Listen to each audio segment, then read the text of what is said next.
Welcome back to the McConnell Center series, Why You Should Read. Today we have the distinct privilege of introducing you to one of our Kentucky natives, Jesse Stuart, and his book, The Thread That Runs So True. And to do that, we have with us Christopher Beckham, who is Associate Professor at Morehead State University. He has a PhD, unfortunately for us U of L fans, from the University of Kentucky, but we allow him to come in and visit with us today anyway. He is Associate Professor of Education at Morehead State University. His academic interests include American educational history, the history of higher education, and the history of religion in America. Ladies and gentlemen, please welcome Christopher Beckham.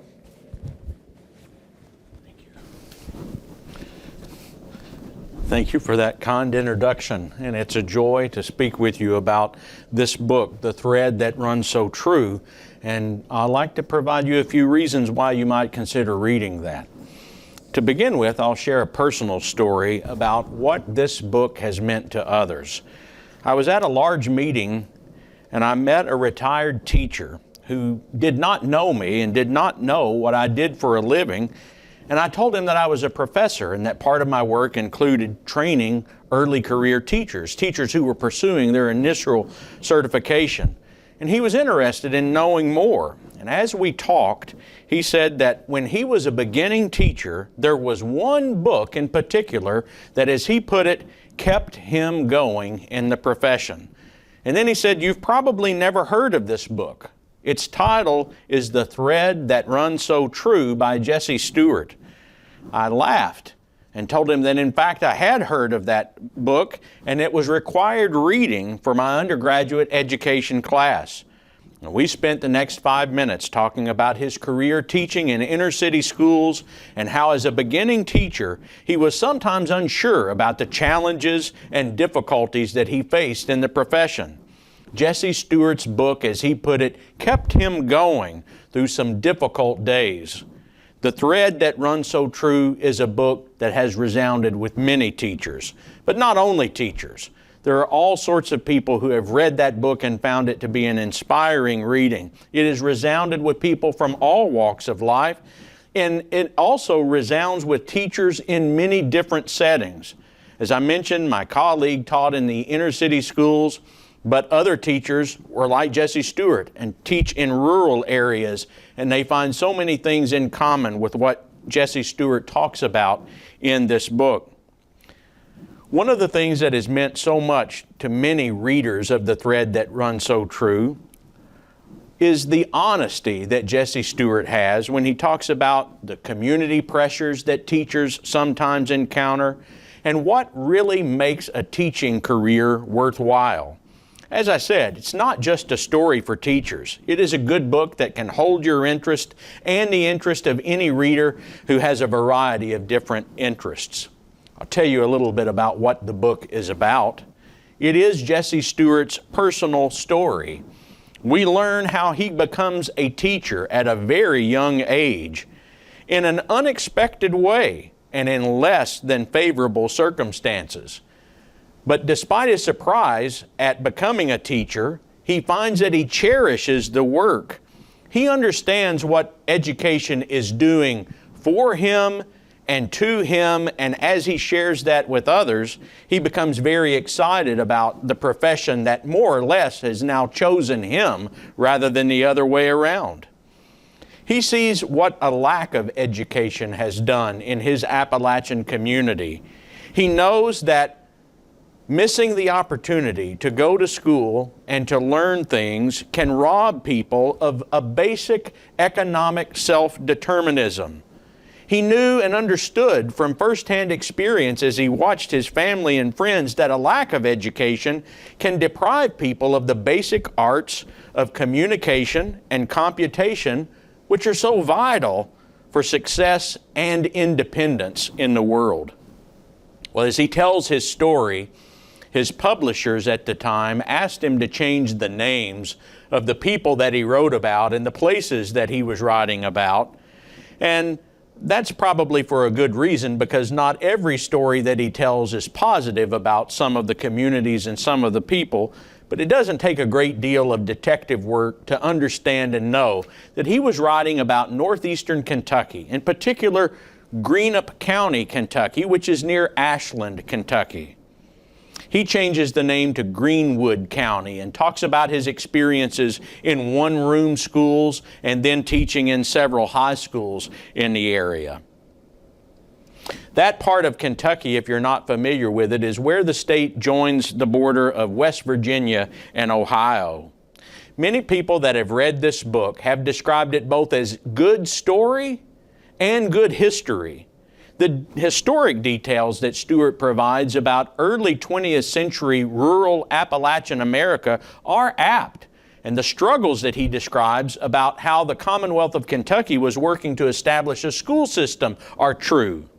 In this wonderful book, we read about how education changes the trajectory not only of his own life, but also many of the characters that he includes, people he knew, people he taught, people that he worked around, some of whom he grew up with. Some of them were on dead-end paths that likely would have taken them to prison or perhaps even worse had education not intervened and changed the trajectory of the path that they were traveling down.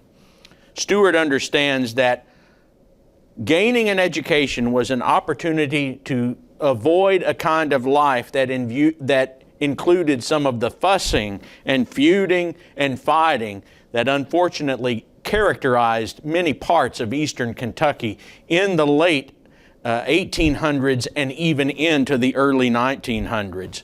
Education was a way to remain in the area with a better, and as Stuart put it, richer and fuller kind of living, and to avoid some of those less productive ways of living in the world. But this book can be read not just as a story about a young man from the northeastern hills, but also about how rural life was experienced in the early decades of the 20th century. Particularly, Stuart can inform us and enlighten us about rural Appalachian Kentucky and the struggles and challenges that it faced as the world became more urbanized, industrialized, and confronted the challenges that the early 20th century was bringing to their doorsteps. One lesson that comes through again and again, using Stuart's own words, was that gaining an education was something that could lead to what he called richer and more useful living. Much of what Stuart writes about in this book concerns the struggles of Kentucky's establishment of a public education system that was widespread and more uniform in the quality of the education that it provided. But that story could be repeated throughout many southern states. Kentucky was not unique in some of the challenges that it faced in the 1920s and just beyond in terms of the education that it was able to deliver to its residents in the community schools. Both before and after the Civil War, southern states, and if you include Kentucky as one, tended to treat primary and secondary education as a consumer commodity, not as a public good. If you could afford to pursue it, good. That was a good thing. But very few people wanted to be asked to contribute toward the education of others in the form of taxation. And sometimes that creates real dilemmas and difficulties in communities. And Stuart is forthright and honest about some of those challenges that communities faced with a lack of a solid school system. The states and communities that failed to provide good schools for their citizens often paid a steep price economically for years to come. And that certainly was true in the Commonwealth of Kentucky, where feuding and political intrigue and violence marred so many communities for so long. Additionally, there were extractive industries that were taking much of the wealth out of that area of Kentucky without reinvesting very much into the places where the wealth was being taken from. And schools were often chronically underfunded. Stuart is honest when he discusses the effects that this had on his community and others, and it was not always a happy tale. But we can read the thread that runs so true not only as the tale of an emerging, modernized public education system in Kentucky, we can also read it as a story about Stuart's own personal struggle growing up in that era, his journey from boyhood to manhood. His personal story is one of accomplishment and struggle. You might say, as some philosophers have put it, that Jesse Stuart is on his own hero's journey in this book. He is trying to make a life for himself. He went from living on a hard scrabble farm with his family, which he loved dearly. He loved the land that he grew up on, but he knew there was something beyond that he could perhaps make contributions to. And he does. As he grows up, gains more education, he becomes the poet laureate of Kentucky. He traveled the world as a lecturer and wrote many novels and books of poetry that at the time received significant acclaim. Jesse Stuart touched the lives of people all over the world with his writing, and it provided him with an enduring reputation as an important author of the mid to late 20th century. It's always interesting for me when I read this book, and I've now done so probably more times than I could easily count, to watch Stuart wrestle with his calling to become a teacher and a writer. He's of two minds about this calling that he feels.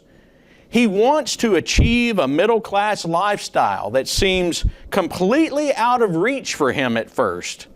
He believes that if he takes a job in the emerging steel industry, he can become much more wealthy and be able to buy a fancy car and silk shirts, as he puts it. But he doesn't see much future for himself if he becomes a teacher and a writer and fears he will be perpetually without money.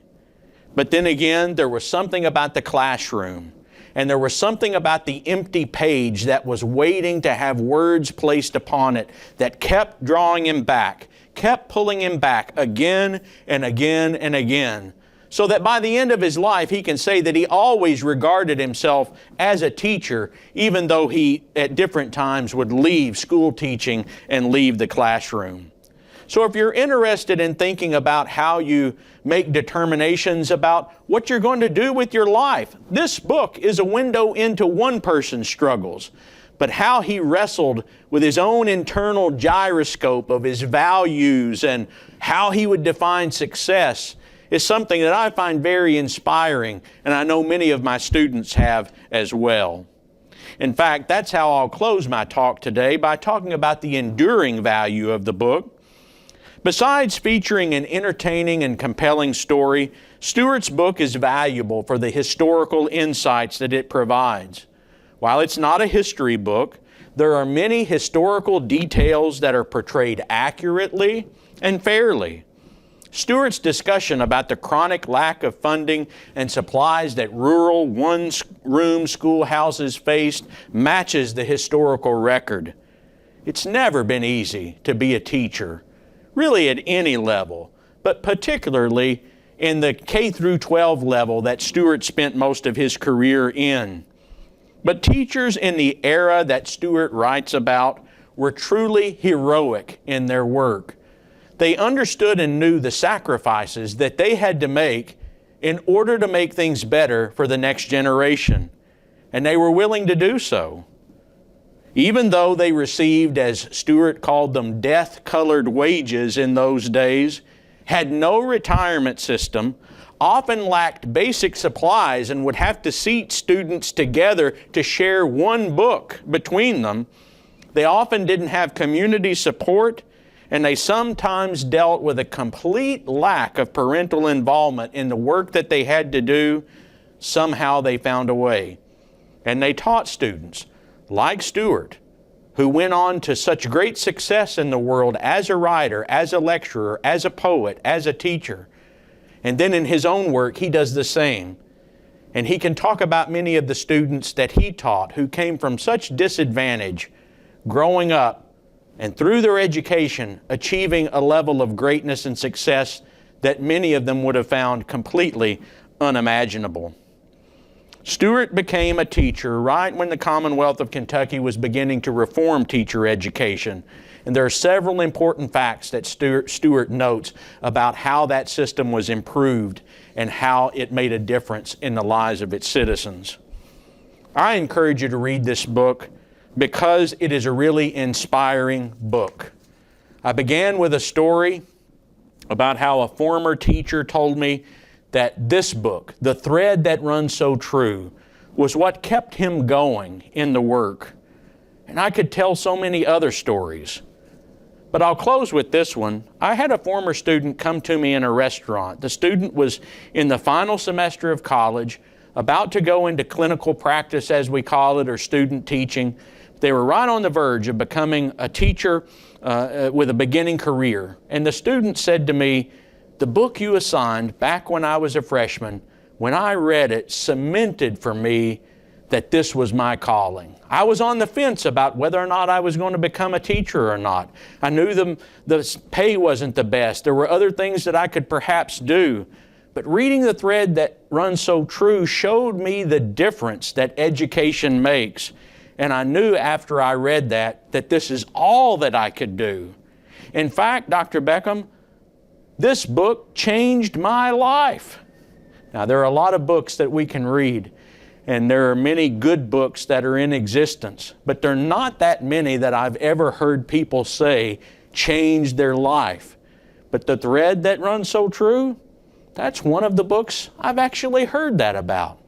Now, whether or not it will for you or not remains to be seen, but I certainly do think that it is worth your time. It may keep you going through some difficult days in some other career. It may help you find the inspiration to pursue the dream that you really have, to understand what it means to receive an education, or perhaps if you're thinking about going into teaching, this book can provide the inspiration that will enable you to know the difference that you truly can make in the lives of others. I've had students say about The Thread That Runs So True that it's been the favorite book that they've read throughout their entire college experience. I do think it is a fantastic testament to the powerful story that Jesse Stuart tells, and I hope that this will be a good book that you will read. I also serve as a volunteer board member for the Jesse Stuart Foundation, whose offices are located in Ashland, Kentucky. And if you'd like to find out more about the life, work, and writing of Jesse Stuart, you can easily find the Jesse Stuart's Foundation webpage on the internet, and you can get in touch with them and find out about this book that Stuart wrote and many others. Thank you so much for the opportunity to talk with you about this book that I hope you will read.